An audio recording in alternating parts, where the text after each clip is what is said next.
കാസർഗോഡ് ഭിന്നശേഷിക്കാരിയായ 17-കാരിയെ പീഡിപ്പിച്ച കേസിൽ അറസ്റ്റിലായ 3 പ്രതികളെയും റിമാൻഡ് ചെയ്തു.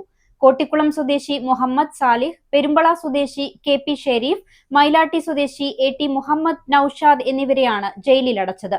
ചൈൽഡ് വെൽഫെയർ കമ്മിറ്റിയുടെ പരാതിയിൽ ബേക്കൽ പോലീസ് രജിസ്റ്റർ ചെയ്ത 5 പോക്സോ കേസുകളിലാണ് നടപടി. കേസിൽ ഒളിവിൽ കഴിയുന്ന മറ്റു 2 പ്രതികൾക്കായി പോലീസ് അന്വേഷണം ഊർജിതമാക്കിയിട്ടുണ്ട്. ഇനി എങ്ങോട്ടെന്നും ഈ മുഖം തന്നെ കാണണമെന്ന് ഉറപ്പാണ്.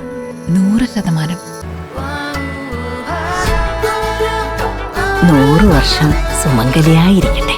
100 വർഷങ്ങളായ ബന്ധങ്ങൾ 100% ഉറപ്പ്. ഭീമയുടെ സംശുദ്ധി. പള്ളിക്കരയിൽ ഭിന്നശേഷിക്കാരിയായ 17-കാരിയെ പീഡിപ്പിച്ച കേസിൽ അറസ്റ്റിലായ 3 പ്രതികളെയും റിമാൻഡ് ചെയ്ത് ജയിലിലടച്ചു.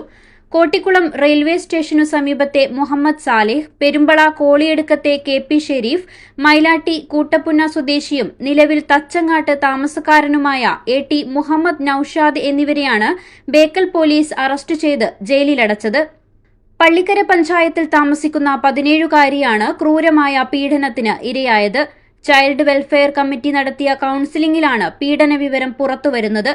തുടർന്ന് CWC നൽകിയ പരാതിയുടെ അടിസ്ഥാനത്തിൽ ബേക്കൽ പോലീസ് 5 പോക്സോ കേസുകൾ രജിസ്റ്റർ ചെയ്യുകയായിരുന്നു. 5 പേർ ചേർന്ന് പെൺകുട്ടിയെ പീഡിപ്പിച്ചു എന്നാണ് കേസ്. കാഞ്ഞങ്ങാട്ട് ജില്ലാ ആശുപത്രിയിൽ നടത്തിയ വൈദ്യപരിശോധനയിലാണ് പീഡന വിവരം സ്ഥിരീകരിച്ചത്. കേസിൽ ഉൾപ്പെട്ട മറ്റ് 2 പ്രതികളെ കണ്ടെത്താൻ പോലീസ് അന്വേഷണം ഊർജിതമാക്കിയിട്ടുണ്ട്. ഒളിവിൽ കഴിയുന്ന പ്രതികളിൽ ഒരാൾ പ്രായപൂർത്തിയാകാത്ത ആളാണെന്നാണ് സൂചന. ഇവർക്കായി ബേക്കൽ പോലീസ് തിരച്ചിൽ ശക്തമാക്കിയിരിക്കുകയാണ്. News 14 live, Kasaragod.